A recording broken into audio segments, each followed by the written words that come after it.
என்ன சொன்னார் ஆண்டவராகிய இயேசு கிறிஸ்து? அவர்கள் கேட்கிறாங்க, அவர்கிட்ட சுகம் வேண்டும் என்று சொல்லி அவர்களை பார்க்கிறார், மனதுருகுகிறார். என்ன சொல்றாரு? நீங்க போய் ஆசாரியர்களுக்கு உங்களை காண்பீங்க.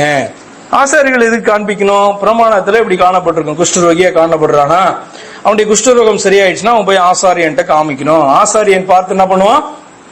சர்டிபிகேட் கொடுப்பான். அதாவது என்ன அப்படின்னு சொன்னா, சிட்டு கொடுப்பான். ஓகே, இது சரியாயிடுச்சு, இது இல்ல இது குஷ்டரோகம் தான் அப்படின்னா திரும்ப என்ன பண்ணுவாங்க? அவங்களை அனுப்பிச்சிடுவாங்க. அதாவது அவர்கள் திரும்பவும் அவர்கள் பட்டணத்துக்குள்ளே, கிராமங்களுக்குள்ளே, அவர்கள் வீடுகளிலே போய் அவர்கள் வாசம் பண்ண முடியாது. ஆசாரியன் சரின்னு சொன்னாதான், இது சுஸ்தமாயிடுச்சுன்னு சொன்னாதான் உள்ள வர முடியாது. பிரமாணத்திலே காணப்படுது. கர்த்தர் சொல்றாரு, மனமிறங்கி இப்படி இந்த தேசத்தாலே ஜனங்களாலே ஒதுக்கப்பட்டிருக்கிற இவர்களுக்கு சுகம் உண்டாகட்டும் என்று சொல்லி என்ன பண்றாரு? ஆண்டவர் ஒரு கட்டளையை கொடுத்து அனுப்புறாரு. போய்கிட்டே இருக்காங்க, இன்னும் போய் ஆசாரியர் இடத்துல காமிக்கல. அதுல போகும்போதே 10 பேரும் சுகமாயிடுச்சு. அதுல ஒருத்தன் ஓடி வரான். உங்களுக்கு இந்த சீனை நீங்க அப்படியே கொஞ்சம் மனதிலே கொண்டு வந்து நீங்க பாத்தீங்கன்னா, இயேசுவானவர் சொன்னதற்கு கீழ்ப்படிந்தது யாரு? 9 பேரா இல்ல இந்த ஒருத்தனா? எப்படி உங்களுக்கு தோணுது? அவருடைய கட்டளை என்ன?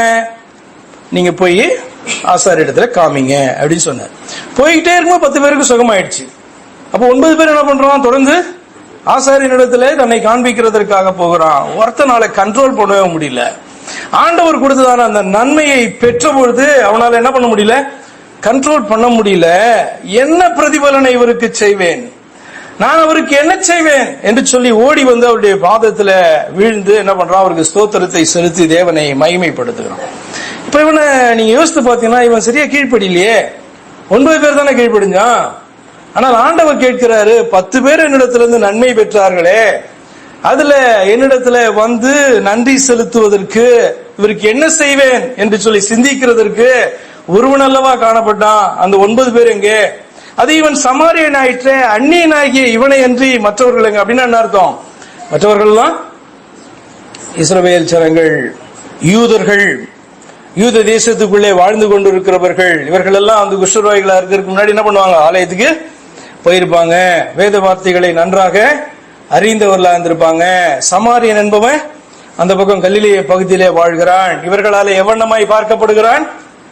ஒரு அந்நியனாக, அற்பனாக, தெய்வத்தை அறியாதவனாக, பாவியாக பார்க்கப்படுகிறான்.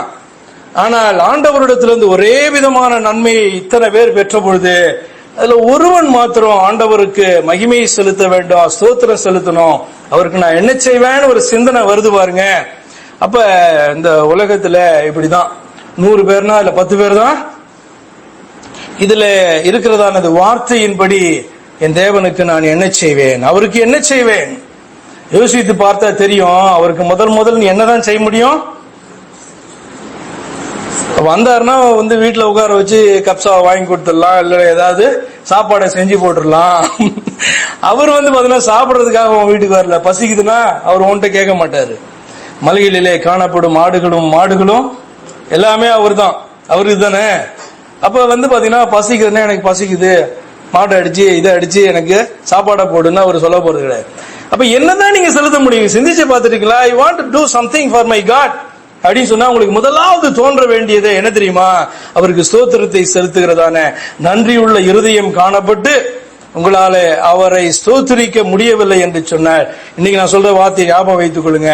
உங்க பக்கத்திலே வசிக்கிறதான பிராணிக்கும், வீட்டுக்கு வெளியில இருக்கிறதான பிராணிக்கும், அதை நீங்க செல்லமாய் வளர்க்கிறதான பிராணிக்கும் உங்களுக்கும் ஒரு வித்தியாசம் இல்லை என்பதாக தான் உங்களுடைய ஆண்டவர் பார்க்கிறார். எவ்வளவுதான் உங்களை நேசித்து உங்களுக்காக எனக்காக இந்த பூமியில இறங்கி பாட அனுபவித்து நம்முடைய ஆத்மாவை மீட்டெடுக்கிறதற்கு இவனமாக ஒரு வழியை ஏற்படுத்தி அந்த வழியை அறிவித்து அந்த வழி புரிந்து நாம் அவரை ஏற்றுக்கொண்ட பின்பும் கூட நன்றி உள்ள இருதயம் எனக்கு காணப்படல, என் தெய்வத்துக்கு நான் என்ன செய்வேன்?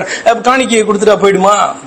நிறைய பாத்தீங்கன்னா பணம் இருக்கு, அதற்காக பணத்தை கொண்டு ஆண்டவர்கிட்ட செலுத்திட்டா போதுமா? கொஞ்சம் சிந்தித்து பாருங்க. இல்ல, முதல் ஃபர்ஸ்ட் அண்ட் ஃபார்மோஸ்ட் திங், தேவனுக்கு என்ன நம்ம செய்ய முடியும் என்று சொன்னால் நம்ம அவருக்கு ஸ்தோத்திரம் செலுத்துகிறதான காரியம், அவரை துதிக்கிறதான. ஒரு மனுஷன் தர முடியாத ஒன்றை என் தேவன் எனக்கு தந்திருக்கிறாரே என்று சொல்லி இந்த ஆத்துமா அவரை மேல பற்றுதல் உள்ளதாக, நன்றி உள்ளதாக அது இல்லை என்று சொன்னால் அதால என்ன பண்ண முடியாது? ஸ்தோத்திரம் செலுத்த முடியாது. இதெல்லாம் பெரிய விஷயமா, ரட்சிப்பு ஒரு பெரிய விஷயமா என்று சொல்லி நினைத்து விட்டு கடந்து போகும். அப்ப இந்த 10 பேர்ல சமாரியன் அப்படின்னா உங்களுக்கு என்ன ஞாபகம் வருது?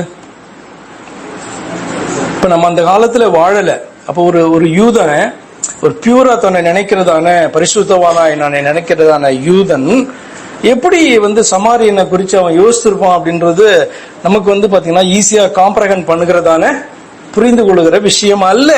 ஆனால் ஆண்டவர் இந்த சம்பவத்துல வாசிக்கும் போது 10 பேர் சுகம் பெற்றதுல இந்த அந்நியனை ஒழிய, இந்த சமாரியனை ஒழிய மற்றவன் எங்க, யாருக்குமே அந்த உணர்வே வரலையா அப்படின்னு அவர் கேட்கிறது நமக்கு புரியுது. எவ்வளவு மோசமாக இவர்கள் அவர்களை யோசித்துக் கொண்டிருப்பார்கள். இன்னைக்கு எடுத்துக்கோங்களேன், இப்போ ஒவ்வொரு சபையும் ஒவ்வொருத்தரை குறித்து எப்படி யோசிச்சுட்டு இருக்கோம்? ஆதி சபை அப்போஸ்தலர்கள் உண்டாக்கினதான அந்த சபை. அதுல இருந்து பின் நாட்களில ரோமன் கேத்தலிக் சபை, ரோம பேரரசர்கள் ஏற்றுக்கொண்ட போது ரோமன் கேத்தலிக் சபை உண்டானது.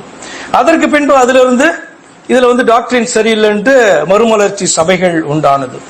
மறுமலர்ச்சி சபைகள் உண்டான பின்பு இதுல பாத்தீங்கன்னா ஆவிக்கு முக்கியத்துவம் இல்லை என்று சொல்லி அதுக்கு பின்பு ஆவிக்குரிய சபைகள் என்பது உண்டானது. பெண்டெகாஸ்டல் சபைகள் என்று உண்டானது. ஒவ்வொரு சபை இன்னொரு சபையை குறித்து எப்படி யோசிக்கும்? ஒரு சபை தன்னை பரிசுத்தவானா நினைத்து கொண்டு இன்னொரு சபை எப்படி நினைக்கும்? சமாரியனா நினைக்கும். இந்த சபை என்ன நினைக்கும்? அதை நினைச்சு அந்த சபையை சமாரியனா நினைக்கும். இப்படி எடுத்துக்கோங்களேன், சிஎஸ்ஐ சபை பெந்திகோஸ்தே சபைய சமாரியனா நினைக்கும். இந்த சபை அந்த சபைய சமாரியனா அற்பமான ஒன்றாய் நினைக்கும். மிக்ஸ்டான ஜனங்க அப்படின்னு நினைக்கும். பியூர் கிடையாது இவங்க அப்படின்னு நினைக்கும். அவர்களை குறித்து எங்க இருந்து வந்தாங்களோ அவங்களை குறித்து அவங்க பியூர் இல்ல, அதனாலதான் நான் இங்க வந்துட்டேன்னு நினைக்கும்.